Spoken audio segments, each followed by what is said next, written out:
বন্ধুরা আরও এক নতুন ফ্রেশ ভিডিওতে সবাইকে জানাই স্বাগত। আশা করি তোমরা সবাই সুস্থ ও ভালো আছো। তো আজকের এই ভিডিওতে কথা বলবো মুম্বাই সিটি এফসি বনাম মোহনবাগান এসজি এই দুটি দলের জমজমাট একটা ম্যাচ।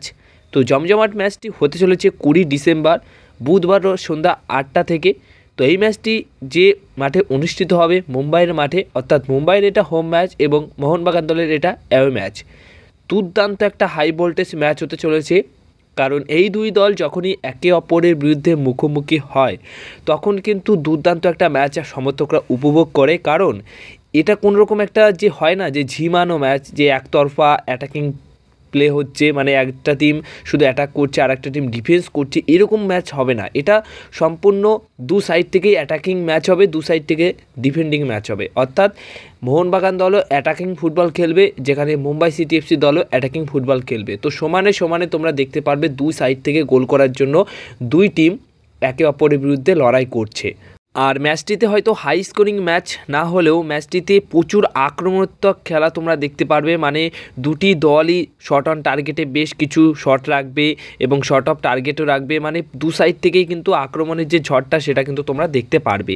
এবার যদি এই ম্যাচের আগে লাস্ট 5টা ম্যাচের পারফরমেন্সের কথা দুটি দলের নিয়ে যদি বলি, তাহলে মুম্বাই সিটি এফসি দল লাস্ট 5টা ম্যাচে একটা ম্যাচ জিতেছে, দুটো ম্যাচ ড্র করেছে এবং দুটো ম্যাচ তারা হেরে গেছে। তো খুব ভালো পারফরমেন্স কিন্তু তাদের নেই।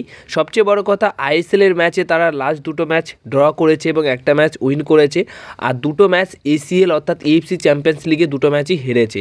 তো সেই অনুযায়ী লাস্ট 5টা ম্যাচের পারফরমেন্সে মোটামুটি পারফরমেন্স তাদের রয়েছে এবং তারা লাস্ট দুটো ম্যাচ ড্র করে এই মুহূর্তে বেশ চাপের মধ্যেই রয়েছে। কারণ চ্যাম্পিয়ন্স দল তারা অবশ্যই জেতার জন্যই প্রতিটা ম্যাচে নেমে থাকে, কিন্তু সেই অনুযায়ী লাস্ট দুটো ম্যাচে ইস্ট বেঙ্গল এফসি দলের এগেনস্টে তাদের ড্র ছিল। তো সেই অনুযায়ী অবশ্যই তারা চাপে রয়েছে। অপরদিকে মোহনবাগান দল লাস্ট 5টা ম্যাচে দুটো ম্যাচ জিতেছে, একটা ম্যাচ হেরে গেছে মাঝি আইসি দলের এগেনস্টে, সেটা একটা অন্যরকম ম্যাচ ছিল। আর একটা ম্যাচ হেরেছিল এই এএফসি ম্যাচে, অবশ্যই 5-2 গোলে সেখানে এএফসির ম্যাচ ছিল।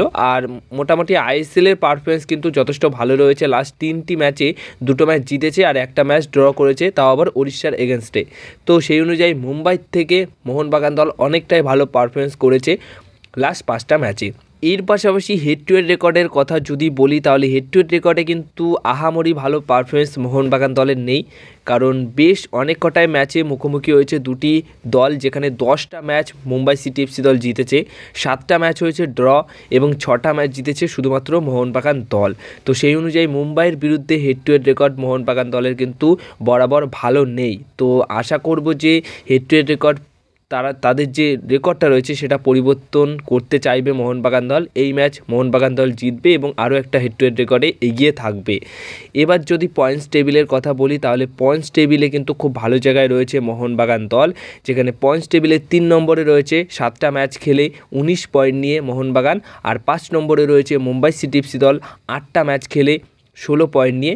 তো মুম্বাইয়ের এটা 9 নম্বর ম্যাচ হবে আর মোহনবাগান দলের 8 নম্বর ম্যাচ হবে, তো সেই অনুযায়ী মোহনবাগান দল যদি এই ম্যাচটা জিততে পারে তাহলে কিন্তু তারা আরও একবার ইতিহাস সৃষ্টি করবে, কারণ টানা 8টা ম্যাচে আনবিটেন থাকবে। আর সেখানে মুম্বাই সিটি এফসি দল চাইবে এই ম্যাচ থেকে পুরোপুরি 3টে পয়েন্ট পেয়ে 19 পয়েন্টে যাওয়ার, কারণ 19 পয়েন্ট তারা যদি পেয়ে যায় একটা ফার্স্ট 10টা 11টা ম্যাচেই যদি তারা ভালো পয়েন্ট কালেক্ট করতে পারে তাহলে কিন্তু তাদের আত্মবিশ্বাস খুব ভালো থাকবে। আর মোহনবাগান দল এখনও অবধি ম্যাচ হারেনি আইএসএলে, টানা 7টা ম্যাচ আনবিটেন রয়েছে। তো সেই অনুযায়ী সেই দিকটা যদি দেখি তাহলে তাদের কিন্তু ওই বিষয়টা নিয়ে একটু রিস্ক থাকছে, কারণ কখন কোন ম্যাচ হেরে যাবে সেটাই একটা বড় প্রশ্ন। শক্তিশালী দিক এবং দুর্বলতা নিয়ে যদি সবশেষে কথা বলি, তাহলে শক্তিশালী দিক প্রচুর রয়েছে, দুটি দলের কাছেই প্রচুর রয়েছে। যেমন একদিকে মাঝমাঠে অ্যাটাকিং মিডফিল্ড পজিশনে দুই দলের কাছে রয়েছে হুগো ভুমোস এবং মুম্বাই সিটি এফসি দলের স্টুয়ার্ট, এছাড়া নাসের এল খায়েতি, এই প্লেয়ারটিকেও তোমাদের কিন্তু অবশ্যই নজরে রাখতেই হবে। যেদিকে তার ওপরে টেক্কা দেওয়ার জন্য রয়েছে মুম্বাইয়ে অবশ্যই ডিমিট্রি পেট্রাটাস। তো আক্রমণ ভাগে দুই দলের কাছেই তারকা কিছু ফুটবলার রয়েছে। জেসন কামিন্স ওয়ার্ল্ড কাপার, অবশ্যই কোচ মানে মুম্বাইয়ের কোচ জেসন কামিন্সকে নিয়ে রিসেন্টলি এই ম্যাচের আগে মন্তব্য করেছেন যে আমরা জেসন কামিন্সকে নিয়ে একটু হলেও ভয়ে আছি বা তিনি হয়তো আমাদের পথের কাঁটা হতেই পারে, এরকম মন্তব্য করেছেন। হুগো মোমোসও বলেছেন যে আমরা মুম্বাইয়ের বিরুদ্ধে যেমনটা পারফরমেন্স, আমাদের ভালো পারফরমেন্সের আশায় আমরা রয়েছি এবং ম্যাচ বাই ম্যাচ যেরকম এগোচ্ছি তেমনই আমরা মুম্বাইয়ের বিরুদ্ধে ভালো খেলবো এবং স্টুয়ার্ট আমাদের কোনোরকম পথের কাটা হবে না, যেরকম অনিরুদ্ধ থাপাও বলেছেন। কারণ অনিরুদ্ধ থাপা এবং দীপক ট্যাংরি এই দুজনের মেন দায়িত্ব থাকবে স্টুয়ার্টকে আটকানোর জন্য। আর ডিফেন্স যা আছে রক সলিড ডিফেন্স রয়েছে। অপরদিকে তিরি, তারপর রস্টিন গ্রিফিথস, এইরকম দুইজন ভালো মানের বিদেশি ডিফেন্ডার অবশ্যই মুম্বাই সিটি এফসি দলে রয়েছে। তো সেই ক্ষেত্রে তারাও কিন্তু যথেষ্ট শক্তিশালী ডিফেন্স নিয়ে রয়েছে। আর আক্রমণে অবশ্যই একজন স্ট্রাইকারই মুম্বাই সিটি এফসি দলের হয়ে বরাবরের মতো প্রতি ম্যাচে গোল করে চলেছে, সেটা হচ্ছে জস প্রিয়াডিয়াস। তো এই সমস্ত ফুটবলারের পাশাপাশি অবশ্যই ছাংতে, বিপিন সিং এরাও আছে। তো এক কথা একটা সমানে সমানে সেরা একটা ম্যাচ তোমরা দেখতে পারবে। মোটামুটি যদি এই ম্যাচটা নিয়ে কথা বলি, একটা ফাইনাল ম্যাচ হতে চলেছে। কারণ আমরা জানি যে কোনো টুর্নামেন্টের ফাইনাল ম্যাচে সবথেকে ভালো শক্তিশালী দল ফাইনাল ম্যাচ খেলে। তো সেই অনুযায়ী শক্তিশালী ভালো দল আমরা জানি যে কোন কোন দল আছে। সেই অনুযায়ী মোহনবাগান, মুম্বাই সিটি এফসি দল যথেষ্ট শক্তিশালী দল, তারা চ্যাম্পিয়ন্স দল। তো একে অপরের মুখোমুখি যখনই হবে তখন একটা ভালো হাই ভোল্টেজ ম্যাচ তারা আমাদের জন্য উপহার হিসেবে দেবে। তো সেই অনুযায়ী একটা ভালো ম্যাচ হতে চলেছে। তো এই ম্যাচের স্কোর কী প্রেডিকশন করছো তোমরা সেটা অবশ্যই কমেন্ট বক্সে জানিয়ে দিও। গোল কারা করবে সেটাও জানিও। যারা ঠিকঠাক প্রেডিকশন করতে পারবে তাদের অ্যান্সার বা তাদের কমেন্ট আমি নেক্সট ভিডিওতে কিন্তু স্ক্রিনে শেয়ার করব। তো এই ছিল আজকের ভিডিও। যদি ভিডিওটা ভালো লেগে থাকে অবশ্যই ভিডিওতে লাইক, শেয়ার, কমেন্ট করো আর চ্যানেলটিকে তোমরা সাবস্ক্রাইব করে রেখো।